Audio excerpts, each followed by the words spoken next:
sa akin kasi more on yung yung mga special Elementals? creatures. Yes, Okay. yung duwende. Special creatures talaga. Oo, Special creatures, oo. Yes, oo, oo. kasi yun, duwende, white lady, Sigbin. Nakita ko yung Sigbin nung high school and hindi lang ako. Hindi lang Anong ako kasi itsura? Sorry ikaw una nakausap ko na may experience ng Sigbin. Okay lang ba? Pwede mo kaya? alam mo, Oo, tumaas yung balahibo ko okay. and kay Okay lang yan. bago ako habang nakikinig ako kay Terine kanina nagsara na ako ng mga kortina kasi Ako rin. kasi Ako rin. ayokong may sumisilip kasi segue lang. As a child, nahirapan din akong natutulog kasi ewan ko, ang sabi ng nanay ko talagang malakas lang imahinasyon mo. Pero as a child, natatakot ako kasi may sumisilip sa bintana ko. Mm, So, mm. hmm, parang nag-goosebumps ako. So, tinatakot ko yung sarili ko. Kaya feeling ko, eto yung nag-ano kaya ako may anxiety. Yes, actually Kasi maraming ganyan. Maraming yes, ganyan. kasi parang, oh my gosh, ano yun? Parang ganyan. Guni-guni ko ba yun? Talagang ano. So, pero more on sight ko, not touched or parang walang kalabit. More on sight, Mm. nakikita ko sila. Oo. So, yung Sigbin, okay, medyo mahaba to. Just be patient lang. Okay, go lang, go lang. So, as a Girl Scout, nung high school, so nagka-camping kami diyan sa Catalunan Grande, diyan sa Toril, yan, yung mga yan. So nag-camping kami, tas late dumating yung troop ko. So late kaming dumating, ewan bakit. So much for being Girl Scout, hindi kami Mm. punctual. So Mm. doon kami tapat sa may 2 spaces na free na lang kung saan kami pwedeng mag-set ng camp. So it was either malapit sa CR or malapit dun sa puno ng mangga.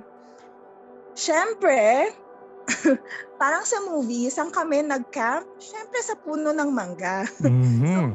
sinabihan na kami ng boyfriend nung kasama namin, na Boy Scout din na, "Uy, alam nyo, wag kayong manunukso ng ganyan." So parang ako nun, as someone na wala naman akong leadership, wala akong leader powers, parang ganon. So wala akong nagawa. So No nandun choice, oo. So every night nun, meron talaga kaming kababalaghan. Teka, itataas ko lang yung paa ko sa kama kasi baka may pumalibot sa ilalim. So, KB, Mamaya, you're safe. mamaya kakwentuhan You're kita, safe, KB, it's para hindi ka fine. matakot Pero sige, tuloy mo lang yan. so, so every night, meron kaming nararamdaman. So, hindi lang Sigbin yung nakikita namin, parang mga doppelganger. So, parang kahit na may meeting yung nakalimutan ko na anong tawag dun sa pinaka-head Girl Scout namin. Tapos sasalog kami ng tado niya sa labas. Tapos tinatawag namin siya, ate, ganun kami. Hindi siya pero may ginagawa siya. Tapos pag angat namin ng tent, walang tao. Mm. Yung buhok ko, my gosh, Mm. 10 feet tall. Sobrang kinikilabutan pa rin ako. Tapos yung Sigbin, okay, one night, nag-meeting na naman yung mga mother Girl Scout namin. So naiwan yung mga baby Girl Scout sa loob. So may matapang kaming friend na ano bang Tagalog ng guna? I forget. Nagdidig siya dun sa labas. Ewan ko kasi nga wala lang, masyadong masipag. So nagdidig siya sa labas, pero other side. Sobrang dilim. Tapos sabi niya, "Uy, may nabasag dun sa kabilang tent." Parang may nabasag sa kabilang tent. Tapos parang gusto niyang tulungan. Tapos narinig na lang namin, sumigaw yung kabilang tent. Di syempre lumabas kaming lahat. Tapos nakita namin, na-shock, parang in shock kaming lahat. Nakita namin para siyang half, paano ko ba, naka-crouch siya. Ang haba ng limbs niya. Tapos, para siyang monkey na parang halimaw na, I mean, no offense to monkeys, okay, cute sila. Pero, yung asta nila, para silang unggoy, tapos nagka-crouch sila. Tapos, ang bilis-bilis nila. So, parang hindi namin masyadong na-process nun kung shared delusion naming lahat. Kasi sobrang bilis ng mga pangyayari. Tapos yung palang nabasag dun sa kabilang tent, naapakan pala niya. So yun. So syempre nagkagulo na kami lahat, sunod-sunod ng gumising. yung tent kasi namin, yung tent namin, tsaka yung tent ng kabila, yun yung gitna ng puno ng mangga. So parang the next day, pinag-usapan yun, ganyan, dumating yung Boy Scout, nako, men always save the day daw, ganyan. Tapos sila daw explain na ilipat na daw kami dun sa kabila. Kasi nga, parang na-trigger yung doorway to the other world through the mango tree.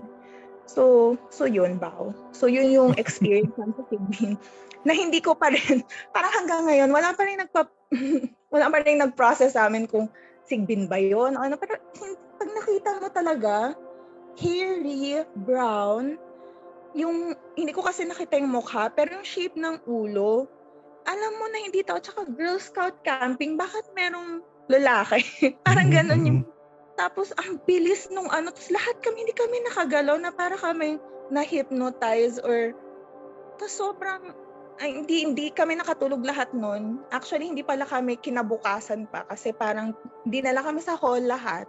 Tapos parang dun kami Debrief. parang walang debriefing Nick. Walang Okay. debriefing. Gaslighting naman, Chos. Okay. Pero hindi kami kinomfort lang, Okay. pero briefing na kung ano ba yung nakita nyo. Kasi ang dilim kasi doon sa campsite namin.